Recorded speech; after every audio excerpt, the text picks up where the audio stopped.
Ned Stark arrived in King's Landing weary from the road and still uncertain if accepting Robert Baratheon's offer to become Hand of the King had been the wisest course. Duty had compelled him to travel south, to leave Winterfell in the hands of his wife Catelyn and their trusted retainers. Now the capital greeted him with its glittering red walls and the stench that rose from the poorer quarters. Over the weeks since he had set foot in the city, he had begun to see the underside of courtly life, how discontent thrived behind forced smiles. The weight of discovering truths about Jon Arryn's death and the suspicious circumstances surrounding the royal brood pressed on his mind. Yet the day he met a dark-haired boy working at Tobo Mott's forge would change the shape of the Seven Kingdoms more than any other mystery he had uncovered so far. When Ned arrived at the forge, he had not been entirely certain what he was looking for, some clue as to why Jon Arryn had been so interested in a certain apprentice. And then he saw the lad with King Robert's unmistakable features.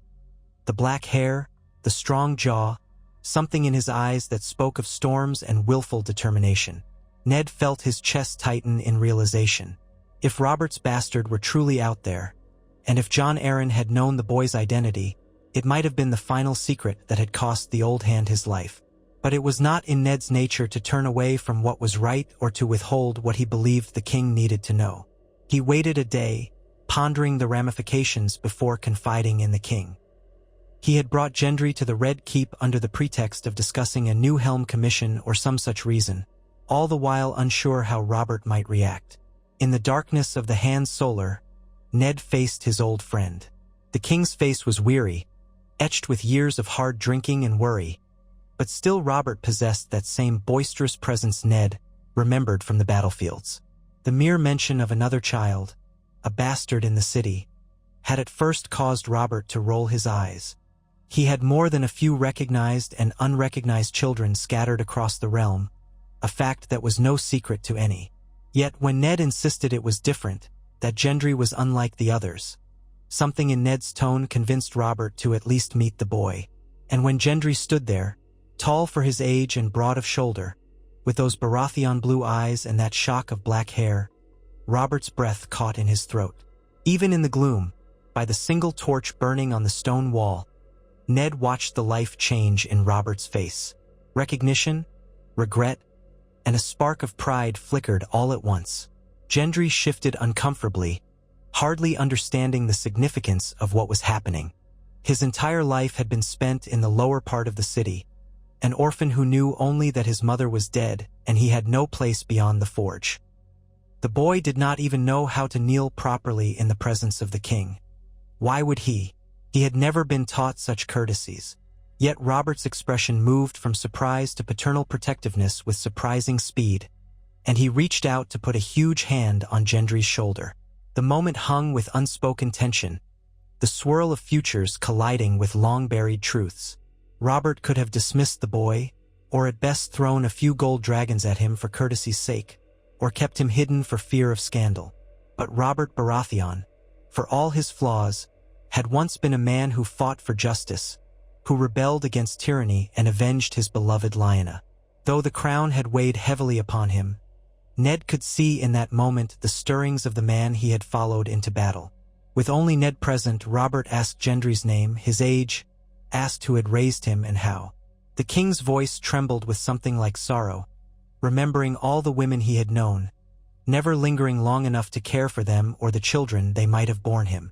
But here stood Gendry, strong and unbowed, uncertain yet unafraid to look Robert in the eye. Something in the king's heart twisted, and he promised he would not turn away. Ned watched, uncertain whether the king's mood would change when confronted with the day's petty crises. Yet that very evening, Robert surprised Ned once more. "He is mine," Robert said, still reeling from the discovery. "He is mine, Ned, and I am done pretending that none of these bastards matter. Jon Arryn cared about this boy, did he not? There must be a reason, and I care too." An old, regretful fire lit behind the king's eyes. "This child is Baratheon, through and through." Ned, typically averse to meddling in the affairs of bastards and lineages, could not help but feel some small measure of relief. Perhaps Robert would do right by the boy, bestow some small courtesy, a position at court, and that would be enough. It was not the responsibility of any king to claim a bastard as heir, after all, especially one who already had children with a royal consort. But Robert had reached a point of no return in his mind.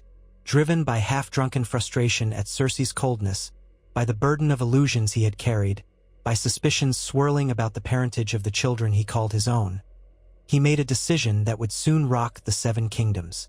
In a moment of impulsive resolve, Robert declared he would name Gendry as his heir. From that instant onward, everything in King's Landing was destined to change. Word spread with the swiftness of ravens. What had begun as a whispered rumor among gold cloaks and stableboys ignited the Red Keep's halls in a matter of days.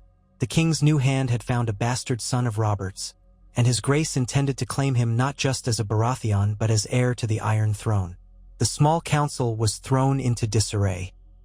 Varys's little birds fluttered about, uncertain how this new development aligned with the master of Whisperer's delicate schemes. Peter Baelish only smiled in his typically sly way, measuring each angle for advantage. Pycelle fretted and stammered over the impropriety of it. Ser Barristan Selmy, that honorable knight, looked torn between fulfilling his duty and the clear break from tradition that Robert proposed. Yet none was more shaken than Queen Cersei Lannister. Her fury was all the more potent for being barely disguised. "A bastard?" she demanded behind closed doors, pale cheeks flushing red as she railed at the king, at Ned Stark, at whomever she could blame for this perceived betrayal.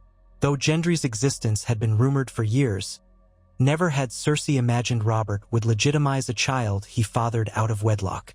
Did the king not have Joffrey, Myrcella, and Tommen to succeed him? These questions were asked in near-hysterical tones, behind the thick oak doors of the queen's chambers, but many could guess at the scene from the muffled shouts. Robert's refusal to step back left Cersei spitting with rage.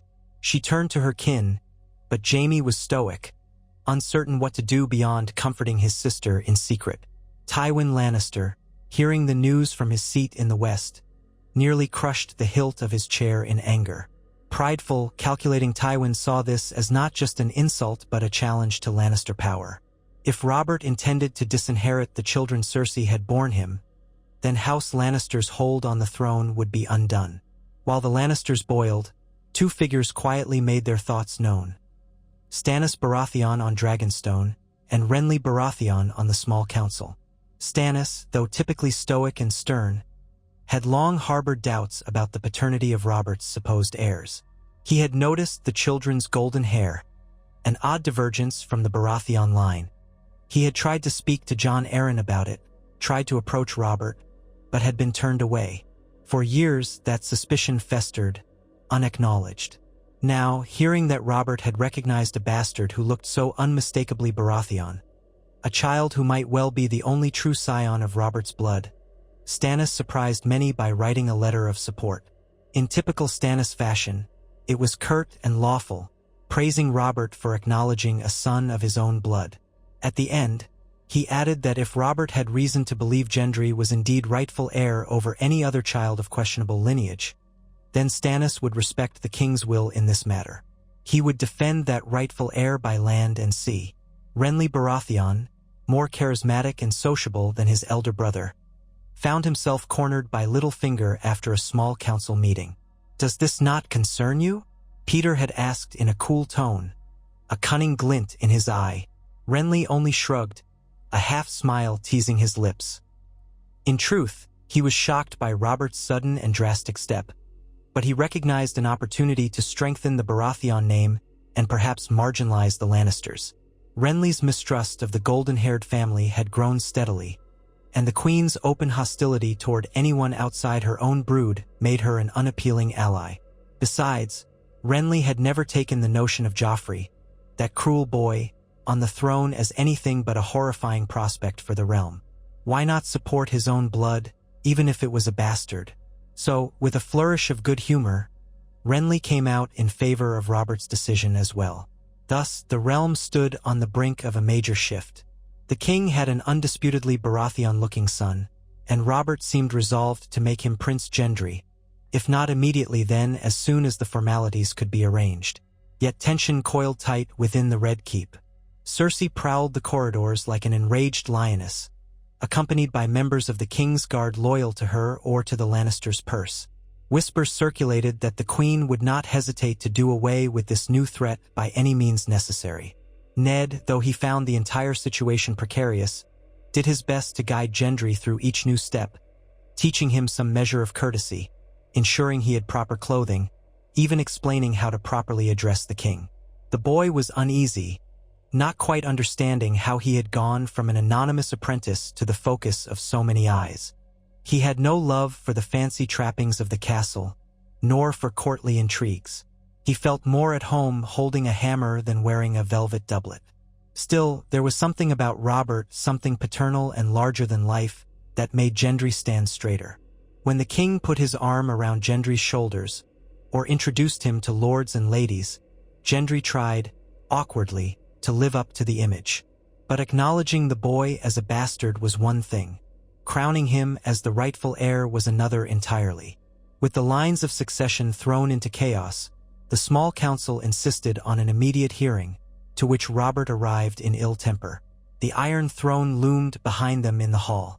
Ser Barristan Selmy stood close, quietly upholding his oath.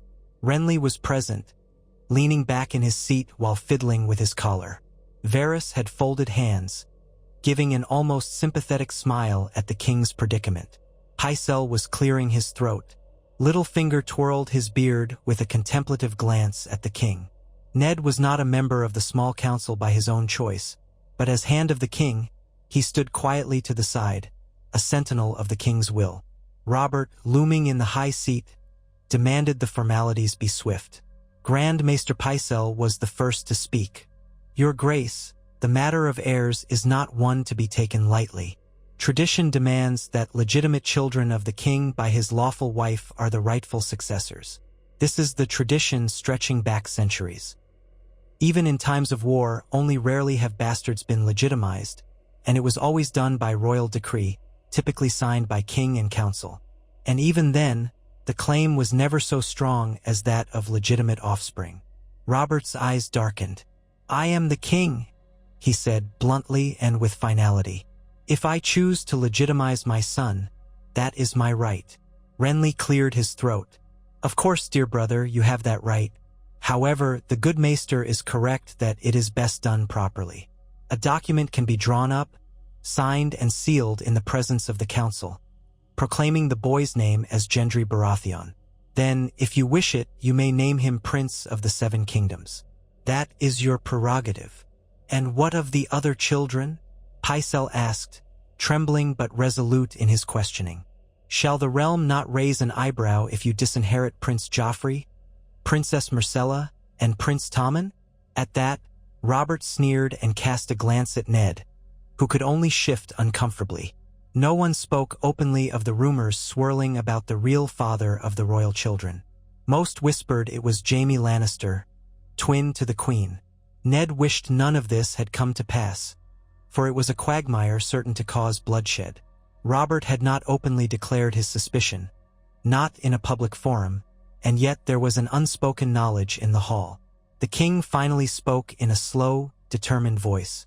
"Should any official questions arise about the legitimacy of my other children, we shall see. For now, I name Gendry my son, and I intend to see him recognized in law. Have a decree written at once." Varys bowed slightly, his voice as soothing as a purr. "I shall see it done, your grace, with the necessary flourish. But do expect some measure of unrest from those loyal to the Queen's house." Robert's mouth curled in distaste. "House Lannister can do as it pleases. I am king. If I need to remind Tywin Lannister of that, I will. He's welcome to bring his armies south again and see what becomes of his precious gold." With that final word, the matter was settled, at least within the small council chamber. But in reality, it was only the beginning. Raventines were dispatched to every corner of the realm, proclaiming that by decree of King Robert Baratheon, the boy formerly known as Gendry Waters was now Gendry Baratheon, rightful son of the king and the first in the line of succession, heir to the Iron Throne. Of course, the official scroll couched it in traditional phrases about how the king had recognized his blood and had chosen, with the guidance of the gods, to place the boy above all others, legitimate or not.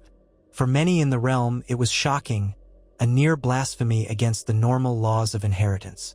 For others, particularly those who hated the Lannisters, it was a welcome blow to their power. Some lords found themselves uncertain which side to choose. Did they hold to the letter of the law, supporting the Queen's children, or did they heed the King's official decree, trusting that Robert had good cause? The Lannisters did not take long to respond. Tywin, incensed, recalled much of his strength from the western reaches. Men spoke of him mustering an army near the Golden Tooth, as though he intended to press a claim by force. Cersei became more brazen within the Red Keep, dismissing servants she believed loyal to Robert, hiring her own men. The tension was palpable. Robert tried to drown his fear in wine, though a flicker of the old warlord spirit showed itself in moments of rage, especially when the Queen confronted him in front of the court. In one infamous scene, the court was assembled in the throne room to address a minor dispute between two lesser lordlings. Queen Cersei used the moment to begin questioning Gendry's place. She referred to him as this black-haired pretender in front of dozens of witnesses. Robert flew into a thunderous anger, silencing the entire chamber with an echoing shout. Guards stepped forward to restrain him lest he strike the Queen, but the dark look in his eye said enough. That was the day the realm realized the rift between the King and Queen had grown too large to mend. Still, Gendry was in the midst of it all, a youth untrained for the rigors of court life. Ned saw the boy's unease as he tried to maneuver around courtiers, uncertain whom to trust. He had no knowledge of reading and writing beyond the basics, no lessons in dancing or protocol. He had never learned to spar in the yard under a master-at-arms, though his arms were strong from hammering iron. At Ned's discreet request, the Master of Arms, a grizzled knight named Ser Jordan, took Gendry into training sessions with some of the squires and pages. Gendry, bigger and stronger than most, held his own, though his skill was raw. He took to the sword with the same determination he had for forging. But the complexities of dealing with sly courtiers and manipulative lords? That unsettled him more than any sword thrust. For that, Ned could offer only guidance and the presence of Arya or Sansa on occasion to help him understand the murky waters of the royal court. Ned's daughters were not sure how to treat him. Sansa was polite and recognized him as a prince in name, but she could not hide her confusion that this blacksmith's apprentice might one day sit the Iron Throne. Arya, by contrast, found him interesting, less pompous than most, and occasionally teased him about his muscular arms, which made him flush with embarrassment. The memory of Gendry awkwardly standing in the training yard under the hot southern sun remained with Ned. The boy's sweat-darkened hair clung to his forehead, and though his swings were heavy and imprecise, he clearly had the potential for great power. Ned thought of Robert in his younger years, swinging that mighty warhammer, unstoppable on the battlefield. Was that same destiny waiting for Gendry? Or would the boy be swallowed by the vipers of court? Ned remained vigilant, worrying that at any turn, an assassin's dagger might come for this newly minted prince. Stannis Baratheon soon arrived in King's Landing, having come by ship from Dragonstone, bringing with him a small retinue of loyal men. He was rarely a welcome sight, dour and severe, but Robert received him in the Red Keep's courtyard. Their embrace was stiff, the two brothers so long estranged by pride and mistrust that warmth had difficulty bridging the gap. But Stannis seemed resolute in his support. He looked upon Gendry with narrowed eyes, measuring him, checking for traces of the Baratheon blood he respected. He questioned the boy's forging knowledge, asked if he was disciplined, if he prayed to the Seven or to the Lord of Light, something that made Ned furrow his brow in confusion. Stannis, drawn of face, had become enthralled by the Lady Melisandre's faith. Yet none could question his seriousness when he knelt before Gendry, to the astonishment of the court, and declared that he would protect the rightful heir of House Baratheon. Gendry sputtered at the display, unsure how to respond to his father's brother kneeling before him, but Robert watched in silence, seeing perhaps for the first time a measure of unity in his family. Stannis' presence might serve as a deterrent to the Lannisters, who would think twice about attacking the capital if they knew the king's hard-edged brother stood in defense. Renly, meanwhile, stayed close to court, throwing feasts and revels that, at least on the surface, celebrated Gendry's new title. He introduced Gendry to the Tyrells, to members of House Florent, to lesser lords who might lend their support, ensuring the boy's face became known. Gendry was not particularly fond of such gatherings. He could hardly dance and was ill at ease with all the attention, but Renly was quick to laugh off each slip in protocol, deflecting embarrassment with jokes and witty remarks. Some at court whispered that Renly was simply currying favor, trying to position himself as an influential uncle to the prospective heir. Others said that Renly was genuinely relieved that Joffrey might not ascend to the throne. Whatever the motivations, the presence of two younger Baratheon brothers standing firmly behind Gendry gave Robert the illusion of a strong family front. And so Robert drank and laughed louder than he had in years, but behind that bellowing laughter was a sorrow that Ned suspected. Robert knew it might all end in bloodshed. Cersei, for her part, had not been idle. She wrote letters to Tywin, urging him to bring Lannister might to King's Landing. She tried to persuade Jaime to intervene, but Jaime's position in the Kingsguard complicated matters. Then there was Joffrey. The boy had begun throwing tantrums almost daily, storming about the castle, demanding that he, not some peasant bastard, was the rightful prince. Tommen and Myrcella, younger and more innocent, seemed confused by the shift in fortunes, uncertain whether to treat Gendry as a brother or a rival. The queen, in her cunning, recognized she could not mount a direct challenge without proof that Gendry's claim was false or that Robert's decree lacked the backing of the law. Thus, she lurked, gathering allies in the shadows, stoking the hatred of those who feared a king's bastard might disrupt the entire realm. Unbeknownst to the rest, she also quietly reached out to certain individuals rumored to be unscrupulous, men who might be willing to arrange accidents or disappearances. Gendry's life was in more danger each day. 3 weeks after the formal decree, a feast was held in honor of visiting lords who had come to swear fealty or at least see what madness was unfolding in King's Landing. Robert presided, wearing his crown for once, as if to remind everyone that it was his word that ruled. Gendry sat at Robert's side, shifting uncomfortably in a high-backed chair near the dais. He fumbled with the tableware, used to eating with his hands or a crude fork in the forge, not these polished utensils. Nobles in the hall offered greetings, though some stared in open contempt, especially those with ties to House Lannister. Music played, the air thick with the smell of roasted boar and spiced wine. Ned could see Gendry fighting the urge to devour the food in front of him, mindful that the eyes of the realm were upon him. Partway through the feast, Joffrey strode forward, wearing a deep crimson tunic embroidered with a gold lion. In the hush that followed, he approached the table where Gendry sat. A hush drew over the hall, for though the boy was known as Prince Gendry by the king's decree, Joffrey was still widely known as the prince by long-standing custom. The tension was palpable. Joffrey stared at Gendry with open contempt, then turned to Robert. "Father," Joffrey said in a voice shrill with barely suppressed anger, "have you truly replaced me with this black-haired stable boy?" Robert was already somewhat drunk, and the presence of the entire court made the confrontation all the more volatile. He glared at Joffrey, lips pressed tight. At the other end of the dais, Cersei rose half from her seat, ready to intervene, but Robert cut her off with a gesture. He addressed Joffrey with forced calm. "You are still my—" But he paused, as though the words would not come. One of the reasons Ned suspected Robert's children were not truly his was that he felt no sense of paternal connection with them. That seemed painfully obvious in that moment. Robert exhaled. "You remain a prince of the realm, Joffrey, but Gendry is my recognized heir. You will respect him as such." Joffrey's face curled in a sneer. The entire hall could see the hatred roiling beneath his golden hair. "I will not," he said, loudly enough for all to hear.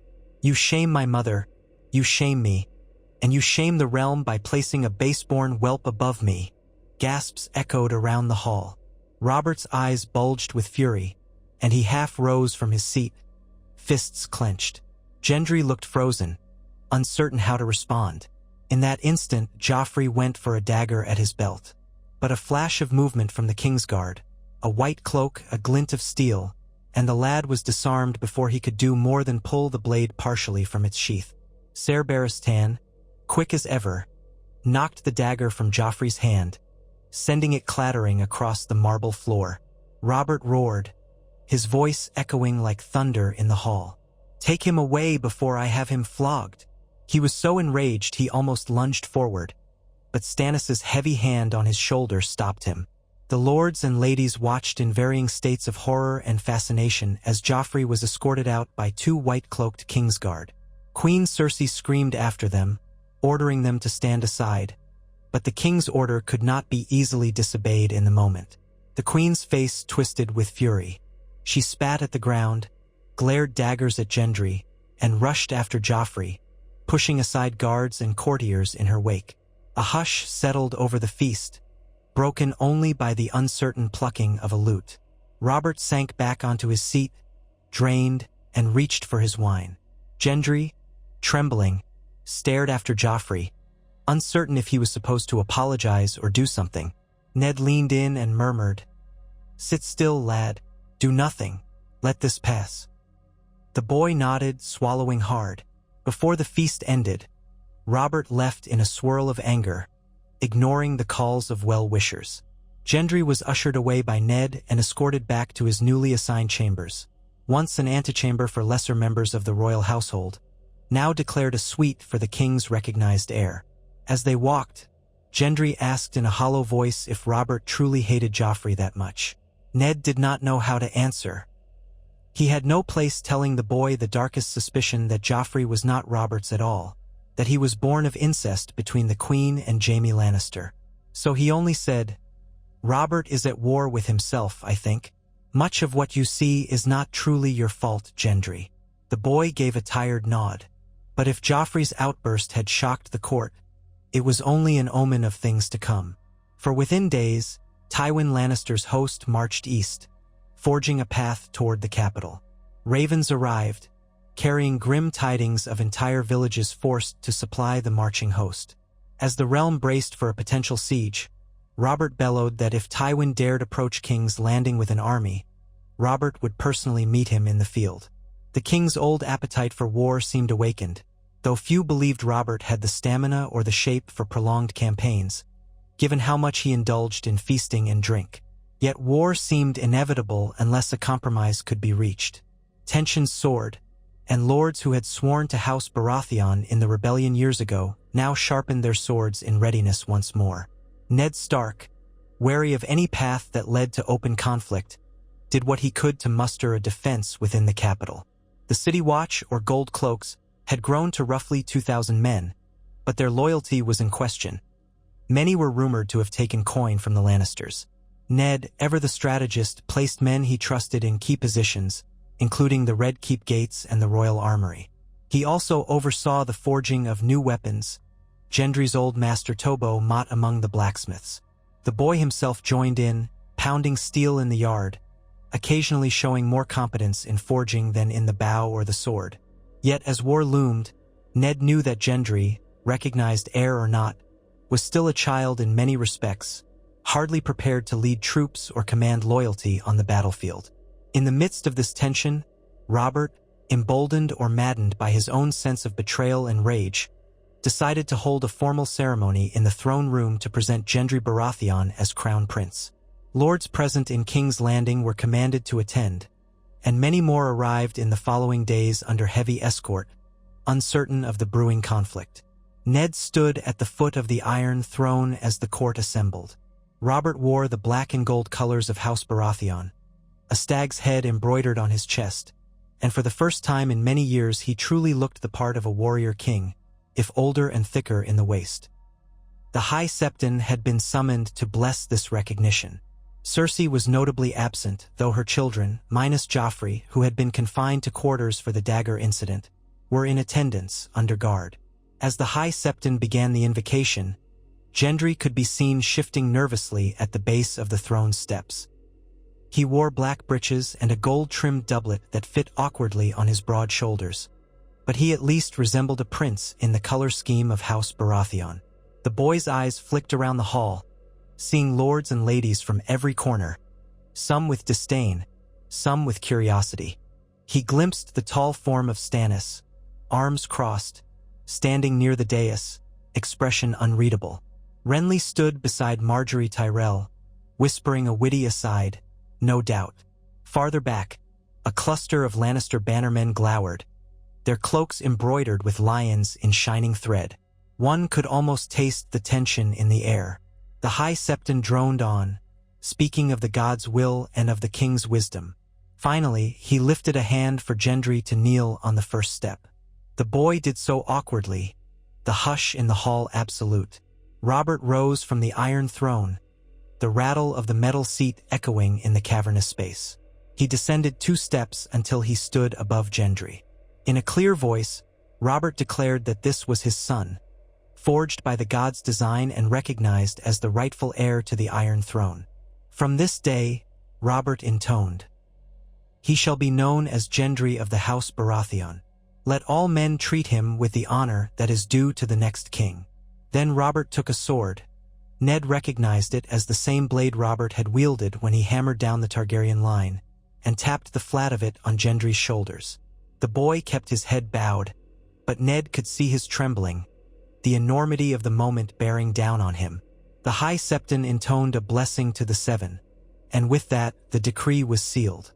Applause was scattered, hesitant. Some kneeled, some did not. The lines of loyalty in that hall were etched in every stance and face. On that same night, beyond the Red Keep's walls, a group of hired cutthroats cornered a messenger carrying an important missive for the Eyrie, where Ned's sister-in-law Lisa Arryn ruled as regent for her young son. Lisa was one of the few who had not declared a stance on Gendry's claim.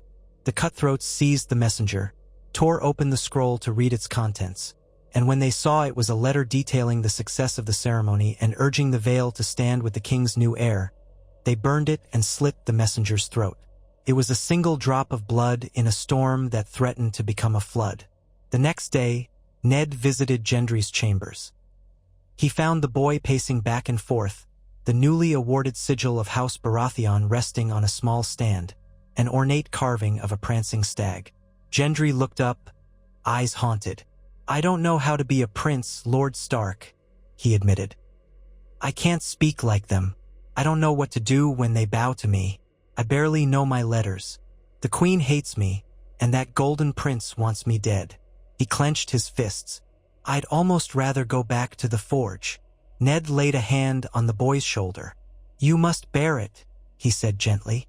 Your father has set you on this path, and there may be no turning aside. It isn't fair, perhaps, but the realm will look to you.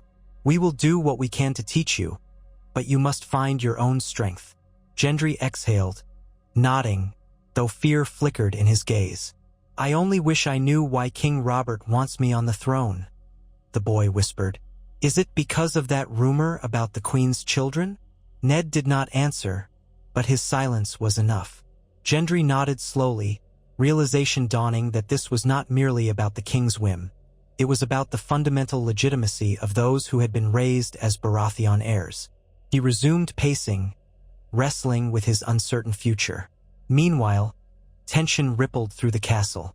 Robb Stark, whom Ned had sent word to remain in Winterfell, wrote letters of support, stating that the North would stand behind the rightful Baratheon so long as Ned Stark did. Catelyn, likewise, expressed concern over the potential for war, but there was little she could do from so far away. The Tyrells, with their fertile fields and strong alliances, sensed an opportunity to gain favor with either faction. The Martells in Dorne, still harboring grudges from the war, watched closely for any sign of weakness. One misstep, Ned knew, could throw the entire realm into chaos. It came in the form of a Lannister envoy. Lord Tywin, encamped with his host near Harrenhal, sent the king a curt demand: restore Joffrey to the line of succession, or face the might of the Westerlands.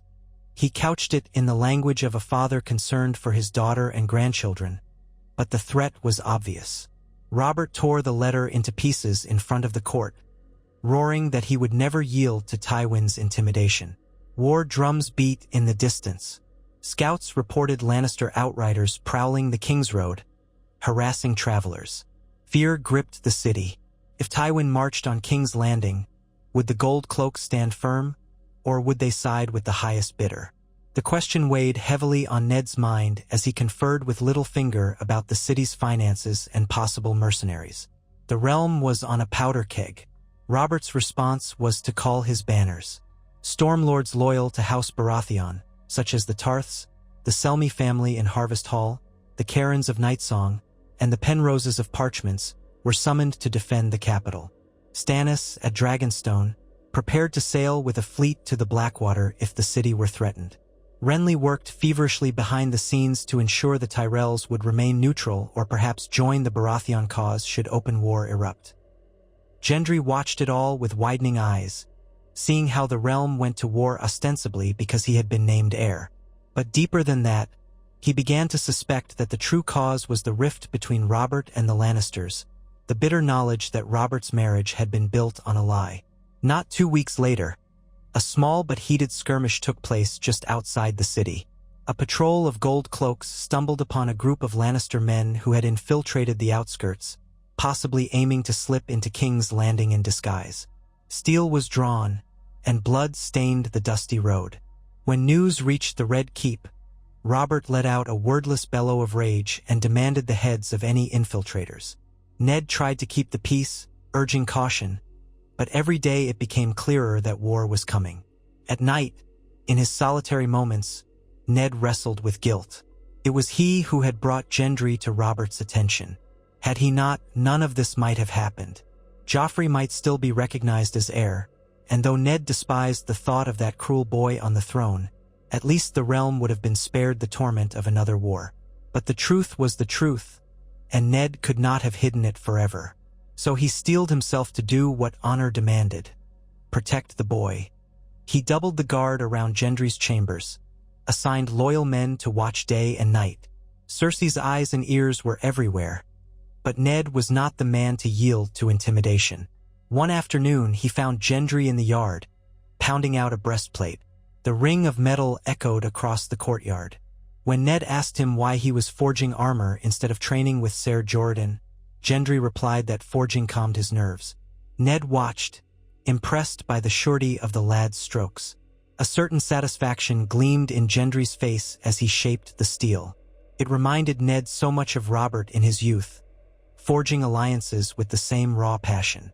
But that evening, Ned discovered something else. Gendry had quietly forged himself a warhammer. He had shaped it in the Baratheon style, reminiscent of the weapon Robert once wielded. When Ned gently inquired if Gendry was planning to take it into battle, the boy shrugged. "If the realm's at war, I'd rather fight with something I know how to swing," he said. "A hammer's more honest than court talk." The next day brought a flurry of chaos.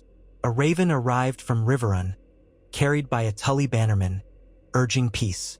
Another came from the Eyrie, from Lisa Arryn, who wrote in guarded language that she was still considering the matter. Even the Iron Islands rumbled with restlessness, as Balon Greyjoy weighed whether to exploit the coming conflict to his advantage. In the midst of all these letters and reports, Ned received disturbing news that one of Gendry's new squires had been found dead in an alley, his throat cut. The boy had been sent on an errand to deliver a message. It was a brutal reminder that the shadows in King's Landing were thick with daggers. Robert, fed up with inaction, decided to ride out with a show of force, meeting Tywin halfway. He would muster every loyal lord and show them that the crown was not to be trifled with. No longer the young warrior of the rebellion, Robert nonetheless strapped on plate armor as if to relive his glory days. Stannis and Renly were both away gathering troops, so Robert turned to Ned and demanded that he remain in the city to guard Gendry and the throne. Ned wanted to protest. He had always been Robert's second, his friend and war companion. But the king insisted. "Your hand. Keep the city. Keep my son safe." And with that, Robert departed with a sizable force, the banners of the crowned stag fluttering in the wind. Gendry watched from the battlements, hammer in hand, uncertain if the father who had so recently embraced him would ever return. Ned doubled the guard at the gates. He had the city watch patrol the streets, but he trusted them little, mindful of how easily gold might buy their loyalty. Spies lurked everywhere. Through all of this, Gendry tried to keep to a routine, splitting his time between forging, training, and stumbling through lessons in reading and writing with Maester Pycelle, who always regarded him with a mixture of annoyance and fear. The boy's eyes held a longing for simpler times, but there was no turning back. Word came of Robert's progress. The king marched west, forming a camp near the Blackwater Rush, where more of his bannermen joined him daily. Meanwhile, Tywin's force moved from Harrenhal, inching closer. Letters flew back and forth, both sides claiming the right. The realm braced for a battle that seemed all but inevitable. In the capital, Cersei raged at Ned, demanding that Joffrey be released from his partial confinement. But Ned refused to defy the king's orders. The queen's wrath burned so bright that Ned suspected she might even attempt a coup within the city walls. Indeed, it was discovered that several gold cloaks had been bribed by Lannister gold. Ned had them stripped of their positions, but new ones kept surfacing. One evening, as Gendry tried to sleep, 3 men came creeping along the corridor to his chamber. They wore the cloaks of the city watch, but their intentions were foul. Only the presence of 2 Stark guardsmen at Gendry's door prevented the worst. Steel clashed in the moonlit corridor, and the would-be assassins fled, leaving one of their own behind, dead on the cold stone. In the confusion, Gendry stumbled into the hallway, brandishing a smith's hammer. He stared down at the corpse, the first time he had seen so close the face of a man who might have killed him. Shock stained his features. Ned appeared moments later, grim-faced. They discovered an embroidered golden lion hidden beneath the man's cloak. There was no doubt who had sent these killers. With each attempt on Gendry's life, Ned grew more resolute. He assigned more of his own men, Northmen who had come with him, to guard Gendry day and night. Varys, who seemed genuinely intrigued by the unfolding drama, offered cryptic support, whispering in Ned's ear that the tide of power was shifting, that some at court believed Gendry represented a fresh start for the realm. Ned, never one to trust easily, especially not the master of whisperers, said little. Still, he recognized the necessity of alliances in this moment. Weeks passed, and Robert and Tywin remained in a tense standoff, each side reluctant to commit to full-scale battle that might devastate the kingdom. Envoys traveled between the camps, searching for a compromise. Rumors whispered that Tywin had quietly suggested to Robert that Gendry might wed Myrcella, uniting the lines, an odd notion that unsettled Ned, though it was not uncommon for half-siblings to wed in Targaryen times. But Robert's refusal to restore Joffrey as rightful heir made Tywin intractable. So the lines hardened, and the first violent clashes erupted, small cavalry engagements on the fringes of the camps. Lords and knights loyal to each side tested the other's mettle, leading to casualties, anger, and the near impossibility of a peaceful resolution. Then word arrived that Jaime Lannister, the famed Kingslayer, had led a daring raid on a supply caravan heading to the king's camp. The caravan was burned, supplies destroyed. Men from the Stormlands were slain. When Robert heard, he nearly tore a tent pole from its moorings in fury. In King's Landing, the news stoked fear, for Jaime had vanished from the city months ago, presumably at his father's side. Some worried he might attempt to infiltrate the city to free Joffrey or kill Gendry. The walls were kept under vigilant watch. Gendry, though braver now, still lost sleep wondering if the next day would bring a blade at his throat. He confided in Arya once, telling her he wished he were stronger, that he could fight like the heroes in songs.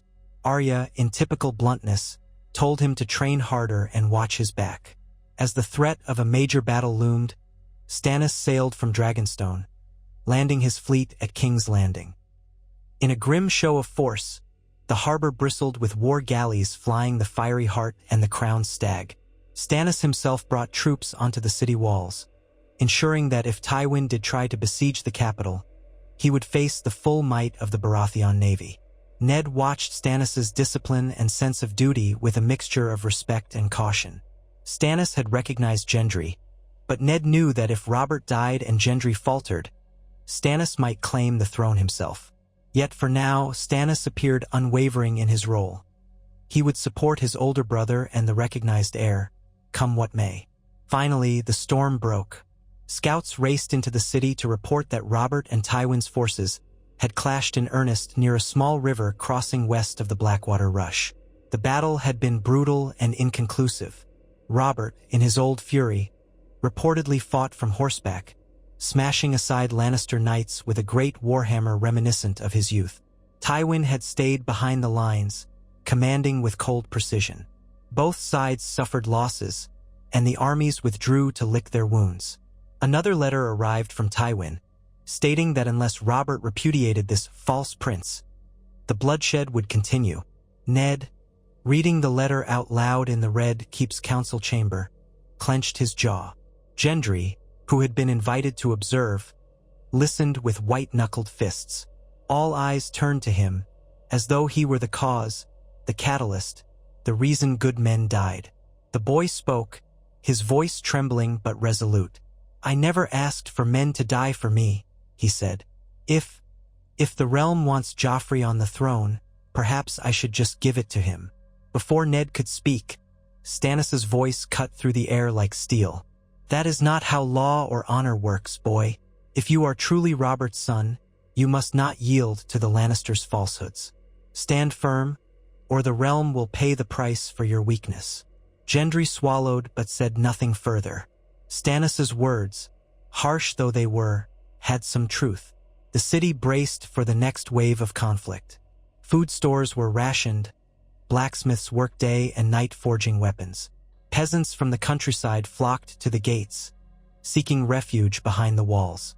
Ned ordered the gates closed to outsiders once the streets filled with desperate folk. Disease and starvation became real threats. All the while, Gendry tried to keep calm, forging with his own hands when he could, practicing with the hammer until his muscles ached. He refused to let fear claim him, though it gnawed at him day and night. Then, news arrived that an emissary of Tywin Lannister wished to treat with the king in person, offering terms. Robert's battered army had retreated closer to the city, but the king had returned to the field after brief rest. The proposed meeting place was the old ruins of a holdfast near the Blackwater. Robert accepted, eager to see if there was a way to end the stalemate without more bloodshed. Ned was wary, suspecting a trap, but Robert, emboldened by the presence of his brothers and a large portion of his army, believed Tywin would not dare attempt treachery in a parley. Days later, in the frigid dawn, the two sides met. Robert wore no crown, only black armor, with the stag's sigil painted across the breastplate. Tywin arrived resplendent in red and gold, flanked by mounted knights bearing the Lannister banner. They spoke under banners of peace, a ring of men from both sides standing at the perimeter. Ned was not present, having been left in the city to protect Gendry, but a handful of Robert's most trusted lords and knights accompanied him. Accounts would vary on exactly what happened next. Some said the conversation was civil at first, each side making demands. Tywin insisted Gendry be disowned. Robert refused. Some said voices rose, insults were hurled. Then, at a moment no one fully agreed upon later, a crossbow bolt flew from the Lannister lines, striking one of Robert's bannermen. Chaos erupted. War cries rang out, steel clashed, and the parley degenerated into a brawl. Robert, in the thick of it, swung his warhammer with lethal fury, while Tywin's knights sought to encircle him. The watchers on the perimeter joined in. The ground churned to mud and blood. Men on both sides died in the confusion, each accusing the other of treachery. When the dust cleared, Tywin and Robert were dragged away by their remaining men, each side sustaining a handful of dead and wounded. Tywin's parting threat was that he would see King's Landing burn before allowing a bastard to wear the crown. Robert, seething, vowed to crush the Lannister host once and for all. In King's Landing, a hush descended when word came of the fiasco. Ned read the dispatch in the Great Hall, turning ashen. More blood, more hopeless conflict. Gendry, hearing the report, retreated to his forge station and pounded at hot steel until he was drenched in sweat, tears mingling with the rivulets on his cheeks. Arya found him afterward, scowling. "Stop crying," she said, though her voice was gentler than usual. If you're going to be king, you can't cry. Gendry glared and lifted the hammer again, but no blow fell. I never wanted this, he whispered. Still, the realm was set on its course. As Robert regrouped his army, Tywin massed his forces, and the next blow seemed inevitable. The city prepared for siege. Ned assembled the small council daily, though it was a fractious affair. Cersei no longer appeared, sequestered in her chambers with Joffrey, who chafed under partial house arrest. Varys brought rumors of the Lannisters conspiring with the Freys or the Boltons, trying to recruit fresh levies to tip the scales. Littlefinger quietly suggested that Gendry be married off to secure alliances, but Ned was appalled at the idea of wedding the boy so young just to gain political favor. Even so, it was a possibility that hovered in the air, especially if the Tyrells or Martells demanded a marriage alliance in exchange for their support. Finally, after weeks of standoffs and minor clashes, the horns sounded along the city walls. A portion of Tywin's army, under the command of the Kingslayer himself, Jaime Lannister, had advanced closer to the capital, skirmishing with Robert's outer lines. Robert's army was spread out, too large to fully man the walls, so Stannis took command of the city's defenses. Archers lined the battlements, siege engines were readied. Jaime's vanguard tested the walls, but withdrew after arrows rained down on them. The main Lannister force was still days behind, and Robert's men harried them from the flanks. Throughout this tense siege-like posture, Gendry found himself locked inside the Red Keep. The entire building turned into a fortress within a fortress. The boy's progress in swordsmanship was minimal, but with a hammer he was formidable for his age.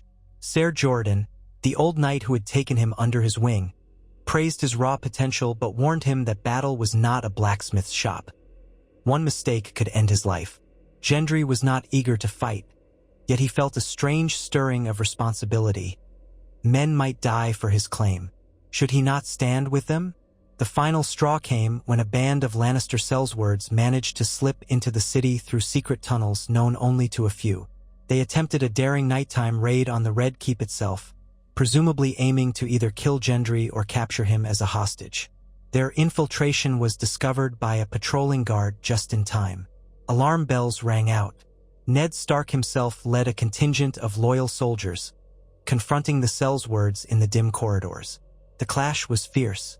Torches flared, steel rang on steel. Gendry heard the commotion from his chambers and, ignoring his guard's orders, grabbed his hammer and rushed into the hall. He came upon two sellswords cornering a wounded Stark guard. Without thinking, Gendry charged, swinging the hammer with a desperate cry. One man turned, sword raised, but Gendry's hammer smashed into his shoulder with a wet crunch, knocking him to the floor. The other tried to stab Gendry, slicing a shallow wound across his arm before the boy managed a second strike to the side of the head, sending the sellsword sprawling. Gendry stood trembling, staring at the blood on the hammer, at the wide-eyed guard who panted in relief. Moments later, Ned arrived, sword red with fresh gore, leading more men. They quickly secured the corridor. Bodies lay strewn about. Gendry's wound was not serious, but his eyes glistened with shock. Ned gently guided the hammer from the boy's grip. "You have done what was necessary," he said quietly. Gendry only shuddered at the memory of flesh giving way under steel. War had come to him and he had met it head-on. The next day, the city was abuzz with tales of the young stag, who had slain two Lannister sellswords in defense of the Red Keep. Some used the story as a symbol of Baratheon's strength, claiming that the boy had Robert's ferocity. Others whispered that it was pure luck. But in Gendry's eyes, it was the first step on a dark path. The line between forging steel and shedding blood had never seemed so thin. Soon after, a raven arrived from Robert. In a scrawled hand, it said that the final confrontation was at hand near the King's Road, and that Robert intended to crush Tywin once and for all. He asked Ned to keep Gendry safe, for if Robert fell in battle, Gendry would be king. Ned read the letter twice, hearing the ache and determination in Robert's words. Another war to secure a crown. Another chance for thousands to die. Ned took a deep breath and summoned Gendry, reading the letter aloud. The boy listened, jaw set, "I won't hide," he declared in a low voice. Ned studied him. "If the king commands it, you must remain behind the walls. If you fell into Lannister hands, everything would be lost." Gendry's frustration was palpable, but he ultimately nodded, understanding. "I just wish I could fight alongside him," he muttered. The city braced again, rumors swirling that Tywin had rallied more men, that Jaime had massed cavalry for a decisive strike. Stannis and Renly, within the city, prepared forces to ride out if Robert called, but uncertain messages made them wait. The tension was so thick it felt like a living thing among the populace. Then, one gray morning, horns sounded far outside the walls. Word came that two armies had met in a pitched battle along the open fields near a wide bend in the Blackwater. Thousands clashed. Banners of the stag and lion were visible for miles. The ground shook beneath galloping hooves, and the skies darkened with the smoke of burning siege towers. The fighting raged all day, well into the twilight. Finally, late in the night, riders reached King's Landing with the news. Robert Baratheon had won a bloody and hard-fought victory against Tywin Lannister's host.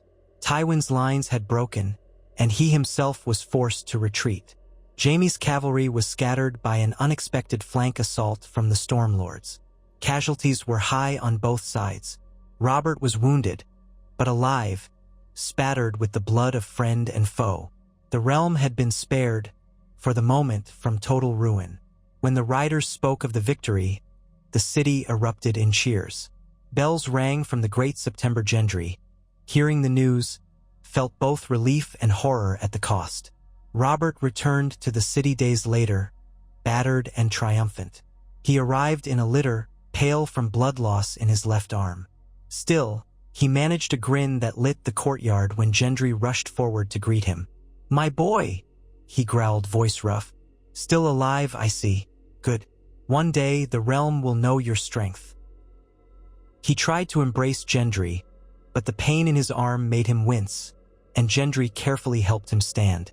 Ned looked on, worried about the deeper wounds, the ones that did not show on the surface. Tywin Lannister, having retreated, still commanded a formidable force in the west. Whether he would return or sue for peace was unknown. But for now, the city breathed easier. As the weeks slipped by, Robert convalesced, nursing his wounds with the help of maesters. The calls for parley resumed, though the king refused to rescind Gendry's status. Cersei glared daggers at everyone, especially Gendry, but she could do little while the city was bristling with Baratheon and Stark men. Letters from Tywin arrived, more measured in tone now that he had suffered a defeat, hinting that he might accept some arrangement if the boy was at least set aside for Joffrey. Robert refused, cursing Tywin for a coward. War might still flare again, but for the moment, an uneasy pause settled over the realm. The families licked their wounds, the farmsteads counted their dead, and the threat of a grand conflagration receded, though not vanished.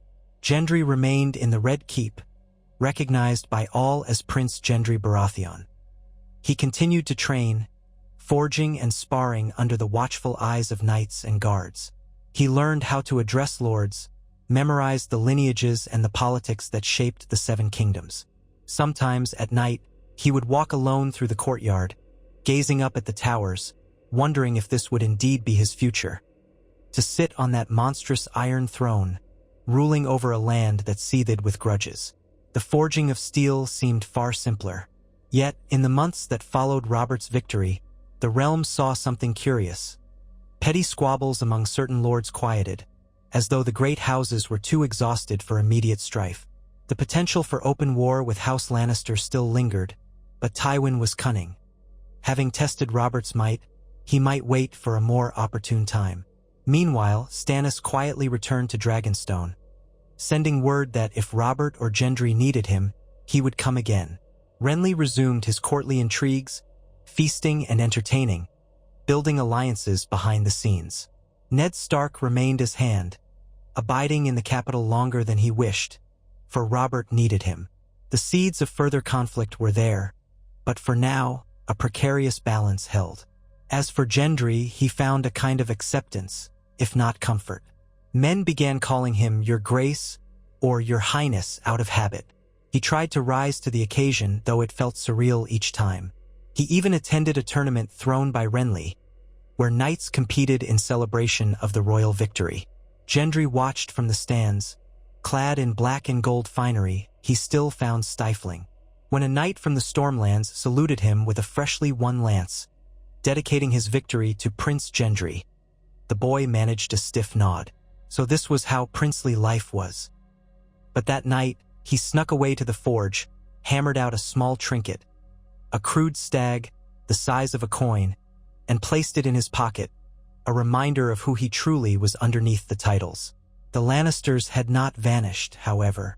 Word reached the capital that Joffrey had been sent away for tutelage under Kevan Lannister's watch, far from court. Cersei remained in the Red Keep, but her influence waned. Stories circulated that Jaime was wounded in the recent battles, though no one could confirm how badly. The uneasy peace made some at court think maybe a lasting agreement could be reached. Ned, experienced in the ways of politics now, doubted it. He recognized that Robert's choice to declare Gendry heir had set in motion a series of events that could not be easily undone. Too many grudges had formed, too many lines drawn in blood. If Robert's health failed or if the king was further injured, the realm might well erupt again. Nevertheless, life in King's Landing rolled on. The markets reopened, a measure of trade resumed, and the people tried to forget the looming threat of war. Gendry found himself occasionally venturing out in secret, disguised in rough-spun clothes, to walk among the common folk. He did not wear any sign of his princely station. Sometimes he was recognized by the black hair and the broad shoulders, but no one dared approach. On one such visit, he passed the Street of Steel and paused outside Tobo Mott's forge. The clang of hammers, the hiss of steam, the glow of hot metal. These sounds filled him with a longing for the simple life he once had. But he could not go back.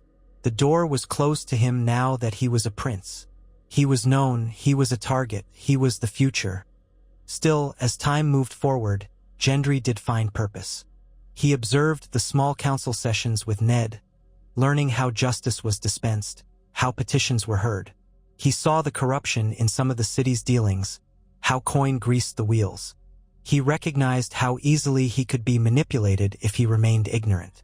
So he studied, with a dogged determination that reminded Ned of a blacksmith forging steel from raw iron. Over the seasons, Gendry grew in skill with reading and writing. He learned from scrolls about the histories of the Seven Kingdoms, the rebellions, the old Targaryen kings. He studied warcraft under Ser Barristan, tactics under Stannis's old treatises, and the flow of coin under Littlefinger's cunning eyes. He was far from a polished courtier, but he was no longer a simple boy from the forge. Robert, for his part, continued to rule. Though older and fatter, though battered by injuries and regrets, the victory over Tywin gave him renewed swagger. He drank less than before, partly because the pain in his arm pained him too much for indulgence, and partly because he felt a reinvigoration of the old warrior's pride. He spent more time with Gendry, awkwardly trying to be a father. They would walk the battlements or speak in a solar, Robert recounting old war stories, or telling the boy about the stormy nights in Storm's End. Sometimes Gendry would show him small items he had forged, a buckle, a dagger hilt. Robert would nod in approval, then shift uncomfortably as if uncertain how to praise a son whose childhood he had missed. Still, a tenuous bond formed, not purely of politics but of blood and a shared sense of being Baratheon. Of course, there were moments of anger. Cersei might cross paths with Gendry in the corridors, and the look she gave him was one of pure hatred. If ever they were forced into the same audience chamber, she made acidic remarks, calling him the black-haired usurper. Gendry would stand silent, uneasy, half expecting her to lunge at him with a blade. But she never did so openly. Joffrey's name was rarely mentioned now, as if his mother tried to pretend he did not exist in the Red Keep. The rest of the court had accepted that Gendry was the recognized heir, though it was a tenuous acceptance. The real test would come if Robert died unexpectedly.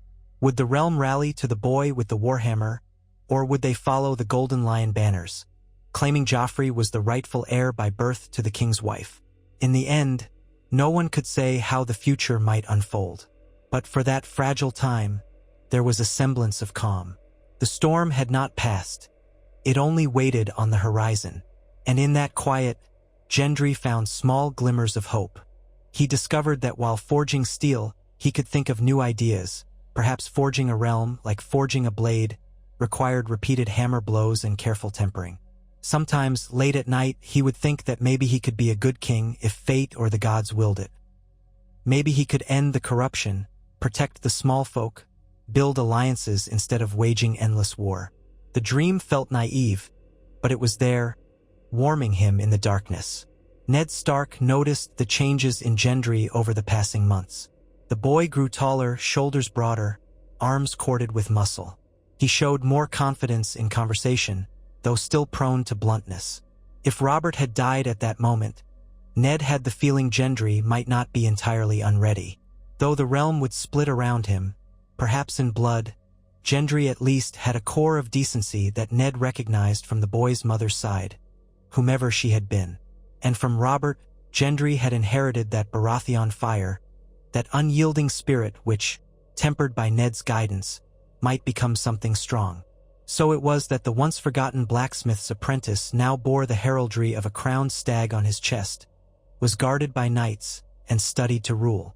The fact that thousands had nearly died, that war threatened the land, was a stark reminder of how precarious power could be. Yet in the swirling chaos of thrones and crowns, Gendry held his hammer, forging his destiny stroke by stroke, uncertain if he would someday break or become the unbending steel the realm needed. And while House Lannister simmered with resentment and Tywin licked his wounds, while Stannis kept watch over the sea and Renly danced among courtiers, King Robert Baratheon clung to his battered throne, proud to have recognized his son, determined to keep him alive until the day he would be king, should the boy desire it or not. No one in the Seven Kingdoms could tell how the story would end. Yet in those days of uneasy peace, one truth was certain. King Robert had openly named his bastard Gendry as heir to the Iron Throne, and the realm would never be the same.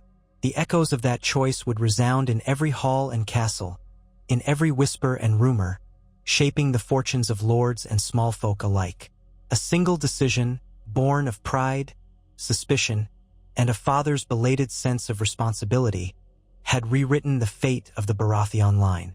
And for better or worse, a black-haired youth with a warhammer in hand stood at the threshold of greatness, forging himself into the weapon that might one day rule the realm or shatter it to pieces.